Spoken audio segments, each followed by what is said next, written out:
Gracious. All right.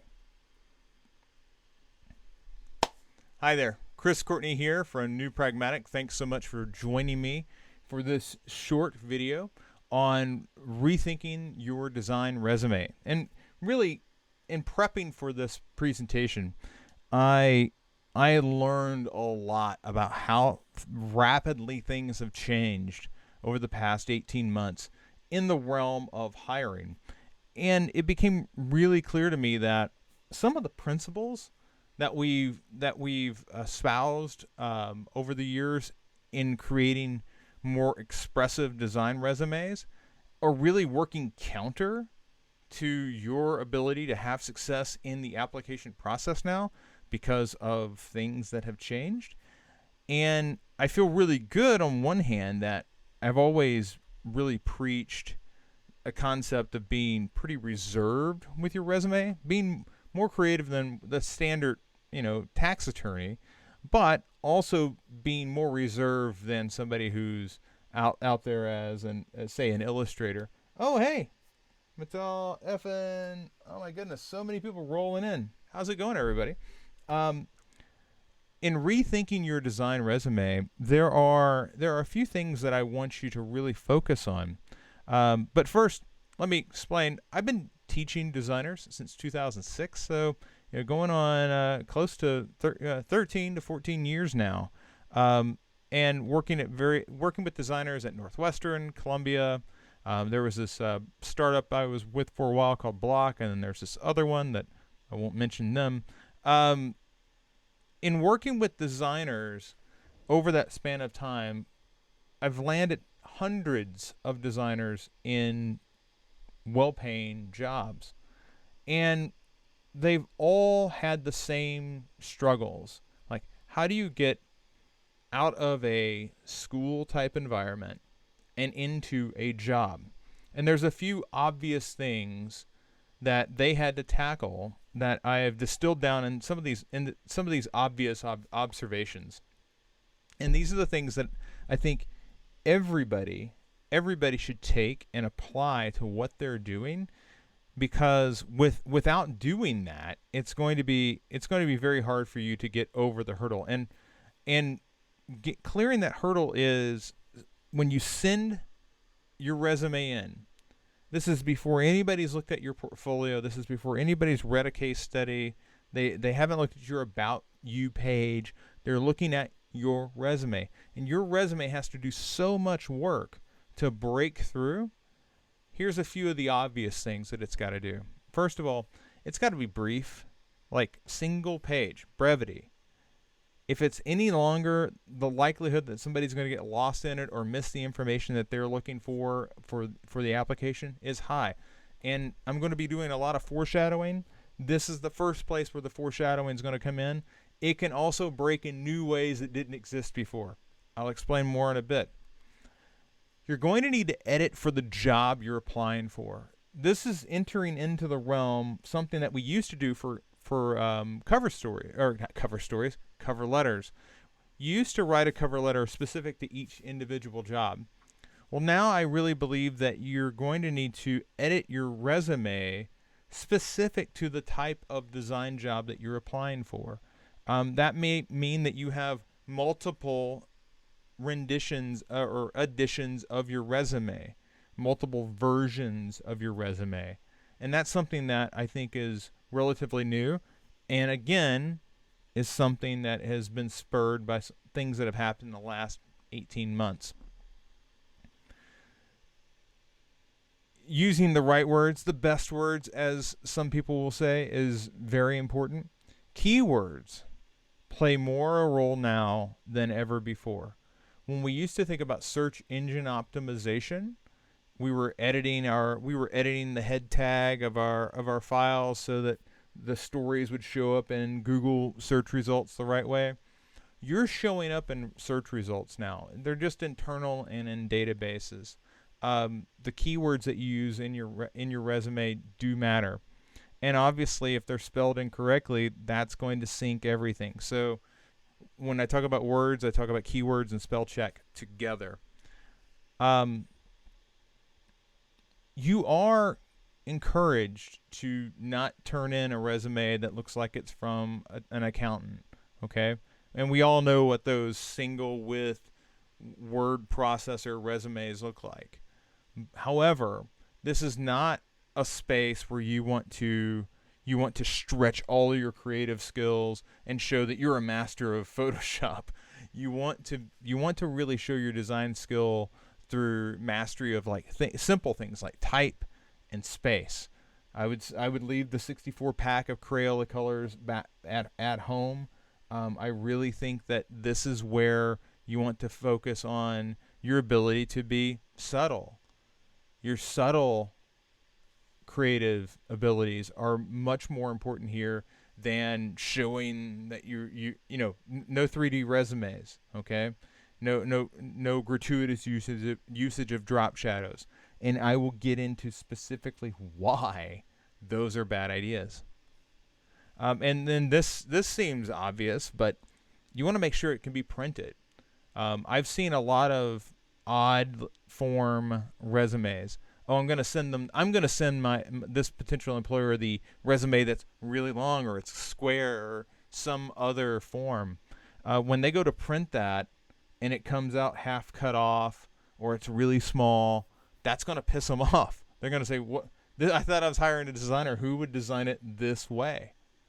That's something I need you thinking about when you're creating your resume. And that is like a block level, like I am laying the foundation for the house that I'm going to build things on top of. You have to make that decision first. And I feel like I'm dumb for mentioning it because it seems like such an obvious thing. But the moment that I don't, and then you make that decision, then I'm the one at fault. Okay, so I have to mention it. So let's start and dig in deeper on these individual elements. Keeping it brief. What does that mean, Chris? What am I doing? Well, it's one page, okay? And it's one 8.5 by 11 page. If you've ever printed anything out, it's a single sheet of paper. We've all seen a single sheet of paper before. Printers around the world work on 8.5 by 11. I think it's where you should be, okay? I understand you want to be creative and you're a great designer. Keep it simple. Now, a lot of questions people have is, well, I've got 10 years of experience. How do I squeeze that all onto a single sheet of paper? Well, no photos. Photos don't do any help. They actually can wreck newer processes for filtering through resumes. It's pretty easy to walk away from putting a photo on there. Also, no charts. This is something that I've always fought against anyway. Charts take up a lot of space and they tell virtually nothing. 8 dots next to the word illustrator, that doesn't mean anything to anybody. It's subjective. It's not something that, there is no skill. I could right now I could tell you that I have 23 years of Photoshop experience. But I could also tell you that somebody who's studied Photoshop intensely for the last 9 months could probably run laps around me because they have studied the newest version of Photoshop intensely for 9 months, where I have not. But I have 23 years of experience. Do you see the difference there? What does that experience really mean? Do I have a skill? Am I skilled in Photoshop? Sure. Do I think that I should put 23 years of experience next to it? No, not at all. So those charts, they lie in so many ways. Avoid them. And then finally, references. References are to be protected. When you have somebody that's willing to like stick their neck out for you and say, "Yeah, I'll give you a reference," you don't want 40 people calling them, okay? And you're typically not applying to one job at a time. So references available upon request is one line you can stick on your resume, and that's the way to go. And then when you get a call and you decide to go to that reference, to that point where you're going to give them references, call the people that you're seeking a reference from. Give them a heads up so that when somebody calls them, they go, "Oh, yeah, I remember them. Sure, they were great to work with." Rather than, "Oh, you want a reference for who? I haven't heard from them in like 2 years." Like, make sure that your references are still okay with you handing their name out. And the easiest way to do that is not to put it on your resume. So keep it simple. All text is probably a good idea. I will explain why in just a little bit. The next piece is pretty obvious, but it is not something that I really have ever done. But I think that in the shift of how the world is working and how resumes are now consumed by organizations, I think editing your resume for the specific job you're applying for is probably a good idea. This is a little different than cover letters, to be honest with you. When you write a cover letter, and I'll talk about this a little later, there's some specific information specific to that company alone that matters. But when you're applying for a front-end job and you have front-end experience, you may want to put your experience at the top. But when you're applying for a UX job and you have projects that are more appropriate for that position and your experience is less appropriate, you want to shift things around. And it's all because of the signals that the order and emphasis send off to the parties that you're talking to. If I have UX projects that I did in like a boot camp, but I'm a front-end developer, but I want to go for a UX job, then I want those projects at the top. If I'm applying for a developer position or a front-end designer job, I want that experience at the top. If I'm a visual designer, I may want my skills listed at the top. The whole point of this is how you order your resume does matter. And it means that if you've got 3 different types of jobs that you're applying for, you may have 3 different mixes of your resume. And it's all the same basic information. It's just how are you remixing it for the presentation.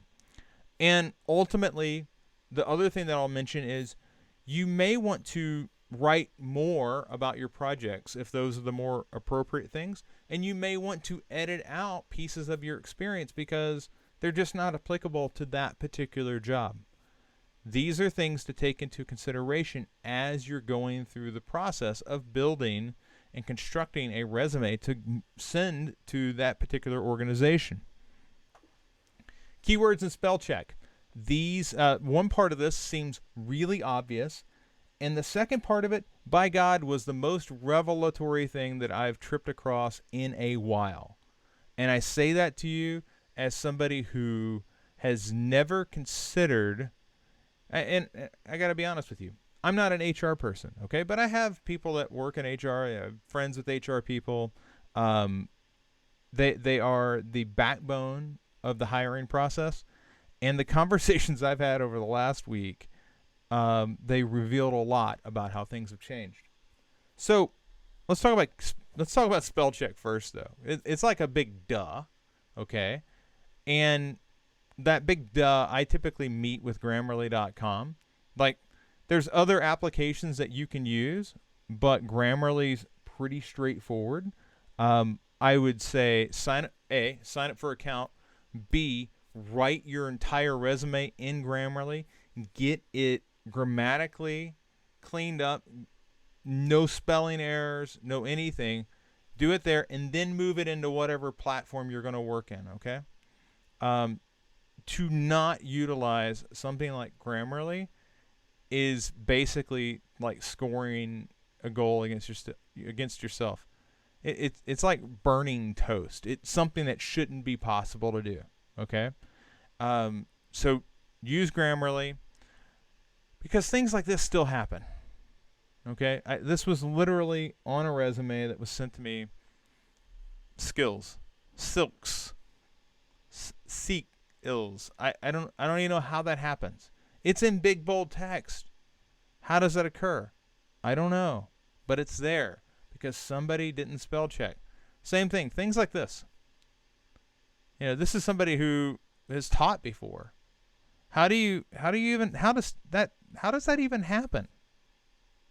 does that even happen? And some of those, like, maybe there is a Schoolology term that a word processor didn't recognize. But technical? I'm pretty sure that's not the way you spell technical. Okay? Grammarly would catch those things for you. I'm not even going to get into Illuminate. But let's talk about keywords. And I don't want to spend a lot of time here because this is something that I think it's important to edit your resume to match the job, but it's on a whole different level now. So the thing you must realize is that your resume may get spit out before it ever reaches an HR person. And it used to be, and I got to be honest with you, this is how things have changed.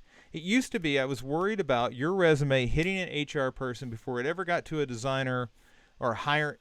I'm a design director at a job, and an HR person sees if an HR person's working through the resumes and they're wanting to sift through the resumes for me, okay? And if your resume, I'm always worried that your resume isn't going to make it through the HR person and to the designer. It's like once you make it to the designer, you're good, but you've got to survive that gauntlet with the HR person. Well, now it's got to go through an assessment before it ever gets to the HR person. I want you to meet the new assessor. Does anybody know who that assessor is? That is the HAL 9000, best known as the villain from the movie 2001 and 2010. It's 2019, so we shouldn't necessarily be surprised about this. But AI is now part of the resume process. This is not something that was really true in, say, 2015. 2017, it was nibbling around the edges. 2019, it is full on there. If you are applying to a big company, they are probably using an applicant tracking system. You will hear this referred to as ATS. An applicant tracking system is no company is building this on their own. They typically are outsourcing this. This is a wave of startups that have been built around helping HR companies or HR teams inside of companies, and they utilize these applicant tracking systems. And basically, the larger the company, the more likely they're using this. And what an ATS does is it does resume parsing, where it basically goes through and filters through your resume and basically pattern matches against what's in your resume and the job application, and it spits out a number. So this is why you must read the job posting and align your resume with that job posting. So let's take a look at a couple of job postings. Let's talk about how do I align my resume with this job posting? These are the keywords. These are the keywords that AI is looking for in your resume. So you applied for this job. It's looking for mentions of typography, layout, color theory, brand guidelines, Adobe Creative Suite, Sketch, and illustration. If in your resume some or all of these terms are not there, your resume is discarded. And that melts my head because you could have all the skills they're looking for, but because you did not specifically say these things, you're out. And it's like, holy crap. That's a whole new level of unfortunate, unlucky, error, miss. But guess what? You now know. You now have the clue that if I really want to lay into this, I can't wait. I can't hope that a human's going to see my resume. I have to make it through the AI first. And the AI is going to sift out a lot of resumes. Okay? If you're wondering why you never heard back from that company, it's probably because the AI never let the company see you to begin with. Okay? However, if you know how to work your way through the AI, that means that you're probably going to get a closer look on the other side of the wall. Let's take a look at another one. So this is one that's more front end focused. Of all this gobbledygook, what do I need to be editing for? What's these terms? Back end, PHP, WordPress, front end, HTML5, CSS3, JavaScript, jQuery. And I am the biggest asshole when it comes to nobody uses HTML5. They just say you know HTML.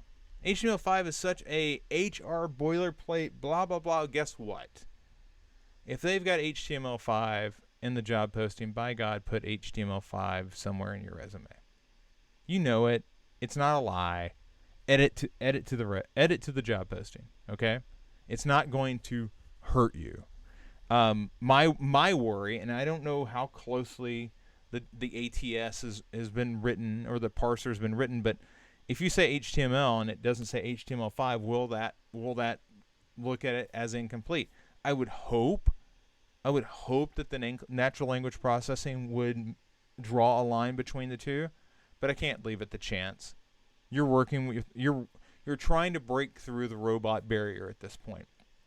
And this is such I got to be honest with you. When I thought about giving this talk for you, I wasn't thinking about natural language processing. I wasn't thinking about applicant tracking systems. I was thinking about, okay, how do we clean up the resume so that you look like a designer? Now there's a new level of scrutiny that has to come into play, and this is how HR departments are dealing with cutbacks and more applicants. They're putting natural language processing and AI against a wave of applicants. So if you aren't taking this keyword battle into consideration, you may already be losing. You may have every skill that the job needs, and you're not breaking through the wall. So know that, let's say 100 applicants come through. Your resume goes into a machine, and the machine spits out a number based on the keyword ranking. Did the keyword show up? This person's like a 63% match. The other thing to realize is there may not be a 100% match out there, and that 100% match may be somebody that's just going through and strategically putting the keywords in. They will get weeded out because it will be clear to the human eye. If it's a 100% match, which I've said it before, very rarely will anybody specifically match it with the job. But if it's a 100% match, the HR person is going to know that somebody's trying to game. So don't try to game, but also don't avoid editing for the keywords. Insert the keywords where they are appropriate. So again, double down on that. Don't lie or stretch, because they will find out. But also don't ignore the fact that they're using an applicant tracking system. You applied to Amazon. They're using an applicant tracking system. You applied to Bank of America. They're using an applicant tracking system. If you're applying to a small agency, they're probably not, okay? But if you are applying to 50 jobs, the job that's using the companies that are using the applicant tracking systems are probably have jobs that are very close to the small agencies. You're probably using a similar resume for both. You're going to edit for the terms, and you're going to edit to the applicant tracking systems. That's where this is going. You're editing to the AI because you have to break through the AI. So beyond just the keywords, there's other things that can boot you out. All right, and these are the things that I need you to be aware of. And to make this fair, I'm going to use myself as a guinea pig. And this resume would have been kicked out. Okay? There's a couple of things that are wrong with it that would have likely gotten it booted out of an applicant tracking system. And until I put myself in the situation that you're going to be going through, I wouldn't have known. I would not have known. So let's look at this. Avoid all images and graphics. Okay, that's number one. And I can tell you that the way that I previously kind of taught this is, I don't want this crap. I've never wanted this type of crap in there. All right, ever. Nobody knows that much Photoshop. Nobody knows that much Photoshop or web design or social media or web development. There's so much to know. How is that chart ever relevant? But what does an applicant tracking system that's doing resume parsing do with that? It immediately throws it out. Like, this is a gobbledygook. I can't process this. Out. Okay? So that's an immediate out for most ATS systems.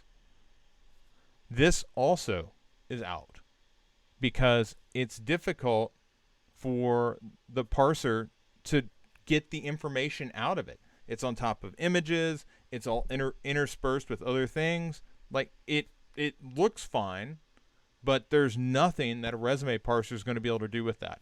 It's out. This is also out. Do you know why? That logo up in the top. That's a graphical element in the top left corner of the page. It's not going to know what to do with that. Now, this has a better chance of making it through than the prior examples, but that graphical element at the top still should be out. What this means is, if you've got like personal branding and whatnot, I would take it off your resumes. It hurts me to say that because I love tying the two together. I'm a designer. I'm doing visual design for 20 years. I like tying these things together. But that puts the emphasis back on, do you have mastery of typography? Do you have mastery of space? Like, there's other ways that you can cohesively pull these things together. And also, I really believe that there's a difference between a resume that you submit and a resume that you hand over. Like, the resume that you hand over, or if you give somebody a business card, like all those things, they can still have your logo on them. But the resume that you submit with an application needs to be devoid of these images, devoid of graphics, devoid of charts. Those things will break in the resume parser. Okay? So I got to pull the logo off. So nix one on me. Simple design. Okay? Now let's talk about this, because things that are going to be good for an ATS aren't necessarily going to be good for you. Okay? So this is a resume, and this is somebody who has a bachelor's in accounting. Now, this may be fine for somebody that's applying for an accounting job. It's terrible for you as a designer. And let's imagine that you apply to a job that isn't using an ATS, and it hits a design director's lap. I'm going to look at this and go, this is painful.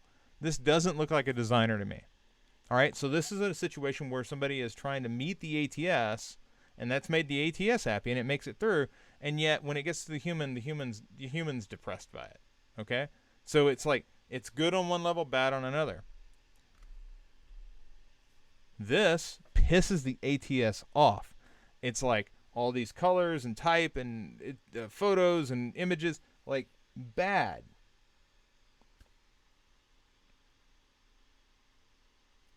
Got a question here, and this is really good. And if you have questions, be sure to jump in here. It says, what about a resume on your portfolio? I assume that's going to be a person.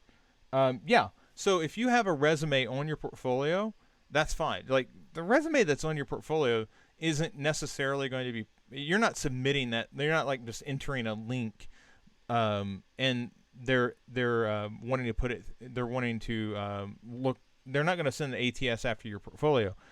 What I've found typically is that, you'll get into situations where, I want you to apply for this job, and we want you to submit a PDF here. And you'll say to yourself, why the hell am I submitting a PDF? I've got the portfolio right here. It's because they're not even going to look at it. Okay? They're not even going to look at it until the computer stack ranks you against everybody else. And that should be like a clue to you of how they're operating. You have two choices at that point. It's either don't apply for that job because you don't agree with the way that they're doing things, or play the game. Okay? And I'm not here to make that judgment for you. I'm here to make you aware of that situation. Okay. So you're going to need an 8.5 by 11 resume, even if you have a resume ready to go, even, and this is something new, even if that resume, if I could click Command P and print your resume out from your portfolio, they're going to ask that you print it out and submit it to them as a PDF. It seems backward, but that's the movement that companies are going to, because they're outsourcing the parsing of HR and the applicants that come in. They're outsourcing that to an ATS system that's using AI to parse through resumes and tell you who to talk to and who not to talk to. Okay? Now, everything that you've done like let's say you break through, everything you've done is great after. Okay? But you've still got to push through, and to push through, I need you to have a resume that doesn't look like this. Because the ATS is going to crap itself when you send over this nice resume. It's got all the colors and the fonts, and some of it's reversed out, some of it's black on white. It's got a photo up. ATS is going to just crap itself. And I want to enter in this extra bit of information. You send something like this across, it may get reviewed by somebody on hand. Okay? But if you don't break through for that one job, it's not going to make it into the ATS system to be parsed and compared with other jobs that come down the pipe. This is something that is very specific to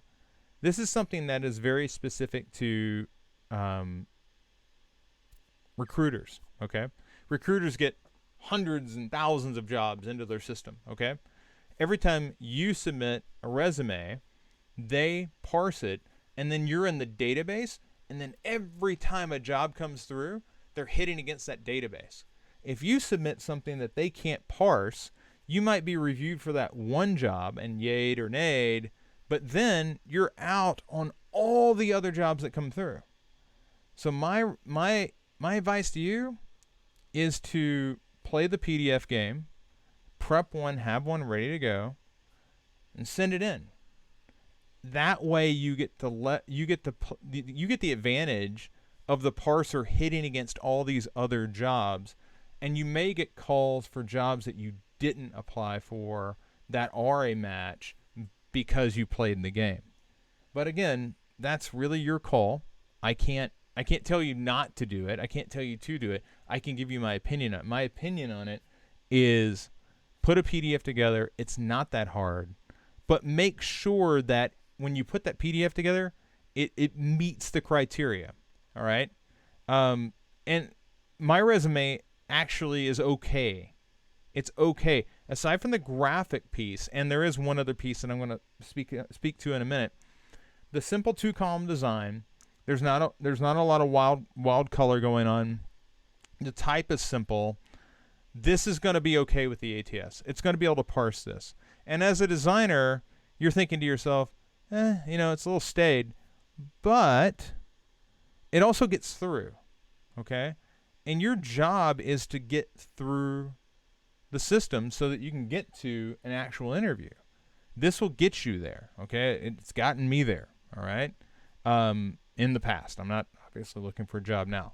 But when you're trying to get through, subtle, mastery of typography and space meets the requirements of ATS and portrays you as a designer. It's threading the needle, and that's what I'm looking for you to do, is to thread the needle. This is a place where mine broke, actually. Labeling sections with commonly used terms. If you've got work experience, put work experience, projects, education.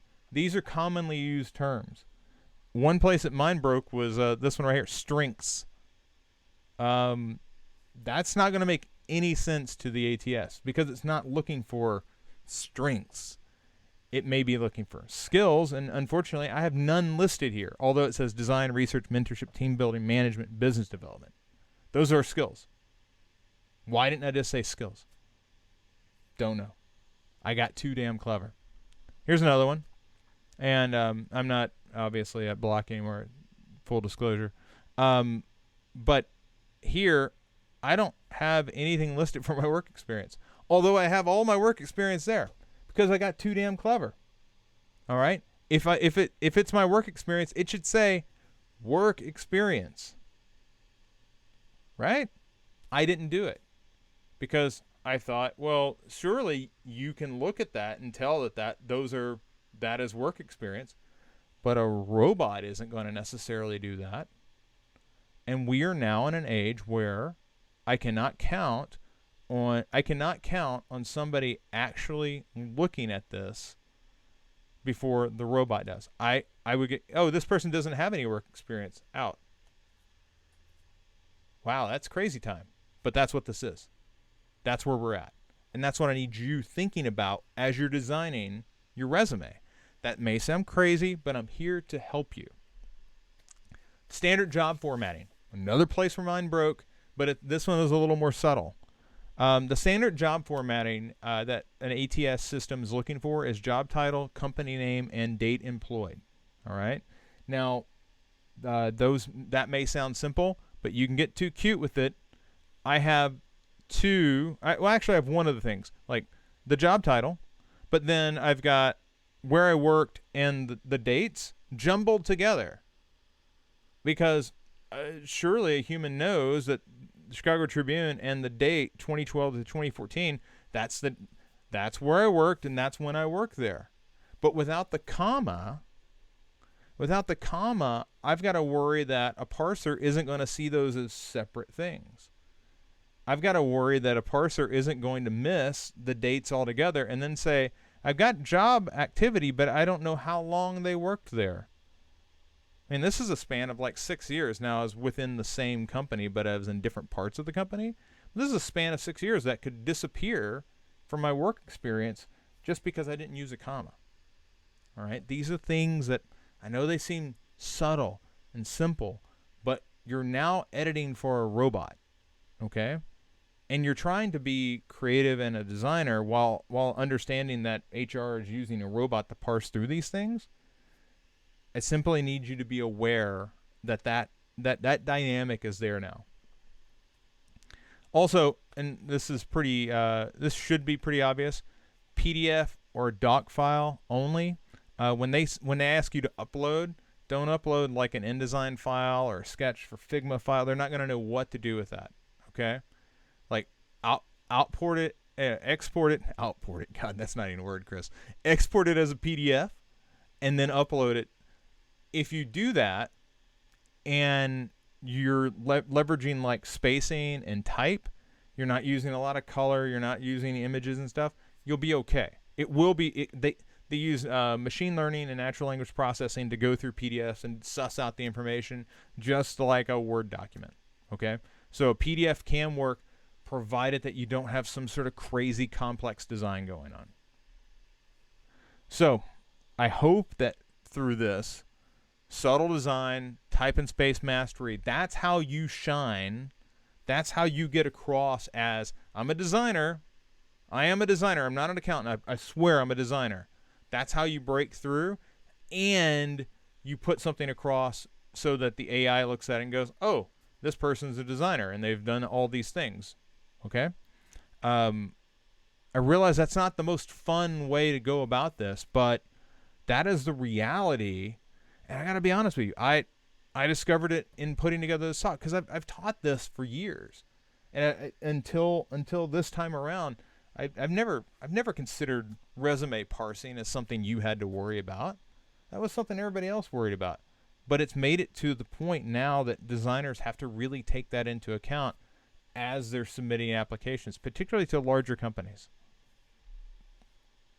So the good news here is that the principles that I've always really kind of leaned into, reserved, subtle design for your resume, that works well with the AI. There's no change. There's no change from my perspective in that. It's just the reasoning behind why you're doing it. You're not doing it because you don't want to be you don't want to look like a garish rookie. That's not the reason you're doing it. You're doing it because now you're trying to code crack the AI. All right, and it's really just as simple as that. Got another good question here. Is all color out or some subtle color fine, like a small colored line above the H1 headings? How about different shades of gray and black? I think those are fine. I would be subtle with it. Okay, I'd be very reserved. I would avoid. One thing I noticed in the guidelines, and there are several companies that work through this. You can just search. You can search applicant tracking systems, and you'll pull up a string of companies. Some of them will actually allow you to submit your resume to them and see does it pass. Are they able to process it? But when it comes to color, the thing that I saw was that they did not. If you use color, like let's say you had a black resume, all the type should be in white. It shouldn't alternate between some of the type is in white and then some of the type is in pink, or some of the type is in white and then some of the type is black. Like consistency really mattered to its ability to see what was there and render it as, oh, this is text. So if you do have a question about color, just know that it's about consistency, and that for that reason, I would shy away from like, oh, here's a resume that's all black with white type on top of it. I would shy away from that anyway, but I would also shy away from like some of the text is blue and some of the text is red, and so, those are, again, that gets every time you do that, you're getting into the garish mode. But it's like labels, like, oh, I'm going to put a block here and I'm going to put a label inside of it. I think that's fine. It really, the compass, that your internal compass should be set to more reserved and less toward the garish. That's the way that I would look at it. And you should be able to sit back and look at it and go, this is kind of bleeding into the more garish. Maybe this could be something that trips me up. But I would also say your personal branding matters. And if you want to have like some garish, outlandish thing, that's great. Have it as something that is on a business card, that is on your website, that is on the resume that you hand to somebody, or the packet that you hand to somebody when you meet with them in an interview. Those things are great. And if somebody asks you, oh, well, this looks a lot different than the resume that you submitted, that's your opportunity to show that you are knowledgeable, that there's an applicant tracking system that's used for a lot of job processing, and that you didn't want to out-design yourself. You can design yourself out of consideration, and that's something that has always been there.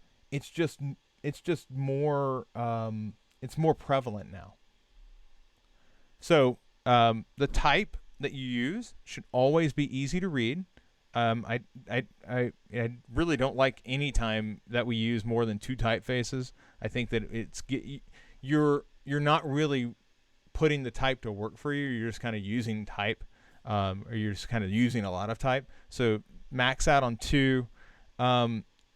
Spacing between sections matters, because the applicant tracking system is going to try to parse blocks of text together, and if there's not good spacing between, it's possibly going to cram those things together. So take that into account as you're doing your designs. I really think one column designs are bad. Okay, one column designs pretty. If you're doing a one column design, it needs to come down to like a book width. And I always whip out, type on the screen, and when we're talking about book width, we're not talking about like width of the page itself. We're talking about width, and I realize it probably was blurry, but we're talking really about the width of legible typography, not the width of the actual page itself. So I like 2-column designs for that. It can be 2 even columns. It can be off center. But either way you go, a 2-column design is going to give you a sense that, hey, a designer's at play here, but an accountant isn't. All right, and I'm trying to help you thread the needle between AI is looking at it, humans looking at it. It needs to work for both, and a 2-column design will probably get you there. And also, if you submit multiple pages. This goes back to the first point. I said one page only. If you submit multiple pages to an AI, it's likely going to choke on it because it's expecting one page. Oh, this page came through. This second page was this applicant's weird. They don't have a name or anything. They just have a bunch of references. Okay, that's what an AI is possibly going to see. So for you, I need you thinking about that, and I need that to be another thing governing, helping govern your desire to go do multiple pages. Now, I do want to take a second to talk about. I want to take a second to talk about cover letters because I do think that they're important. I also think they're pretty easy to hit. So let's talk about that really quick. Cover letters, 3 paragraphs maximum. I don't want to see anything longer than that because the longer you go, the more likely you're going to stick your foot into your mouth. All right, just being completely honest with you. The shorter you can keep it, the less likely you're going to blow yourself up. The first paragraph is really important, and it's the first paragraph is not about you, it's about them. Okay. What's the job that you're applying for? What do you know about the company? What do you respect about the company? Why is the company important to you? It can't be, hey, I saw you had a job and I need a job, so I'd like to have this job. It needs to be, I really respect what you do. This company has for the longest time been a cornerstone of the community I live in, or I've always admired the work that you've done. I've seen it in various places. You need to know something about the company that you're applying for, and you need to express that in the first paragraph of the cover letter. And then if applicable, who referred you? How do you know about this job? If you have an in at that company, you need to mention it in the first paragraph. That's an immediate review further. Oh, this person knows Sally. Review further. Okay? Paragraph 2. This is where you talk about you. Okay? What do you do? What do you bring to the table? How are you going to be an asset to this company? All right? So, first paragraph, them. Second paragraph, you. All right? And you're always putting somebody else first. Okay? The company, in this case, they're more important. You need to tailor what you're talking about to them. And then the third paragraph is really simple. Reference the enclosed resume. Make sure that they realize there's more information here. And also mention you've got work samples. Hey, there's the resume, but also I encourage you to go take a look at the work samples, the case studies. And if there's something specific that's in your portfolio that would be interesting that's in the same realm as the company you're applying to, mention that in the third paragraph. Specifically, I worked on this project on e-commerce that seems to be applicable to the work that you do or the work that would be entailed in this job. You want to mention that. You want to make sure that you don't risk them missing that. If they're not impressed by your resume, this might be the thing that, oh, well, they say they do work like we do. Let's go take a look. What's another hook that you can put out there? I talk all the time about the different ways that we construct home pages and and you're using different hooks all the way through your home page. You're not saying sign up, sign up, sign up, sign up, sign up. You're using different hooks to engage and drive engagement with that potential user. You're using different hooks with your portfolio, with your resume, with your cover letter. You're not saying hire me, hire me, hire me, hire me. You're trying to get them to engage with you. And done properly, one of these different hooks is going to resonate with them and draw them in closer. That's the real magic here. The magic is knowing the different ways, the different hooks that you can place in and where to put them, so that when somebody trips across them, you drive engagement with them. The ability to resonate and drive engagement with a potential organization that may hire you, that's how you get the job. Okay? The less engagement there is, the less likely they're going to hire you. So, that's all I got. I think it was a lot. It went, in prepping for this, I got to tell you, hiring has changed a lot. A lot. But the principles of how I would like for you to approach it are still pretty much the same, just to be honest with you. Subtle design that is tightly edited, that is really focused on the right levers. Is it experience? Is it projects? Is it skills? Is it education? Like moving those pieces around.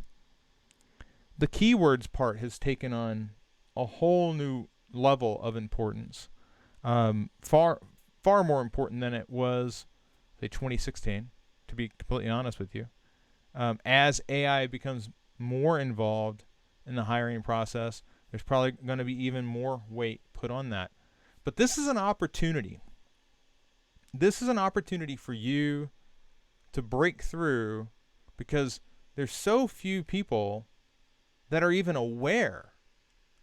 There's so few people that are even aware that these tracking systems are in place now.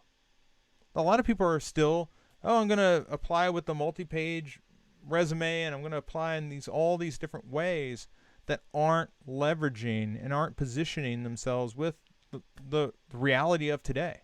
Got another question here. Thanks, Shanley. When do you recommend... so Mittal writes, what do you recommend to write at the top of your resume regarding experience when you're fresh out of school? So this is where, this goes back to the ordering discussion. Okay, so it's a front-end job, it's a UX job. I said if you've got front-end experience but you're applying for a UX job, you might want to move projects to the top and experience down. This is where I would probably emphasize projects. Like, here are the projects, here are the UX projects, or here are the visual design projects, whatever type of job you're applying for. Here are those type of projects that I've worked on that is my experience. It's experience, it's not work experience, it's projects. And in reordering your resume appropriately signals to them where your interest is. I have 20 years of visual design experience, but I now want to go do UX research. And here are the 3 UX research projects I did, and then I compress my 20 years of visual design experience at the bottom, because I've got that, but it's not really what I'm interested in. And I think for you, leveraging that difference and ordering your resume appropriately is how you signal to them that you do have experience. It's just not the type that they may be historically thinking about. When we think about experience, we think about it in terms of, did you get paid or not? And unfortunately, I don't think that is as applicable now as it was 10 years ago, because the things that we do now, so many of the things that we do may not end up in a product that launches. They may inform the direction of a company. They may uncover different options that a company has on the table, but they're not measurable in the same way that we historically have looked at, this is a project that launched. It's like, wait, not everything launches. And just because something doesn't launch doesn't mean that it wasn't useful. So how do we talk about that? And I think talking about those things in terms of projects is really how we do that. I've done numerous things through my 20-year career that never saw the light of day, that were very valuable because they ended up informing other things that I did or other things that the team worked on. And to discount them because they didn't launch would be really short-sighted, to be completely honest with you. So I hope that helps with your question. Know that if you have other questions, we have a Slack channel. And the easiest way to sign up for that Slack channel is at the newpragmatic.com website. It's literally the first button on the screen. It says sign up for early access. If you've been paying attention, you've probably picked up that there is a lot of new videos that are coming out over on the YouTube channel for New Pragmatic. Know that this is, we are very near the point where we're going to be launching a front-end course and a UX course. That'll be coming. The whole purpose of this is to produce more content that's available to designers and to try to create a new community for ourselves. So if you're interested in knowing more about that, please sign up for our Slack channel. You can come in and get updates and have conversations with us. If you're finding this content helpful, please click subscribe on YouTube. If you're watching on YouTube right now, just click that subscribe button so that every time we go live, every time that we post a new video, you'll get a little update saying, hey, New Pragmatics released new material. And know that it's all material focused on what you're interested in, which is product design in the modern tech environment. So with that, my name's Courtney. I hope that all of you have had it's been a great hour for me. I hope that all of you have taken something valuable away from it as well. But otherwise, I will talk to you next week. And next week, we are going to be focusing on how to start or restart your portfolio. It's going to be an interesting talk. I'm going to be talking about the process of expanding or rebooting your portfolio or just creating it from scratch. The process is very similar, but it's also very hard to get started, and that's why I want to dedicate next week's session to that. So with that, I'm Courtney for New Pragmatic. I will talk with all of you again soon. Take care. Have a great week.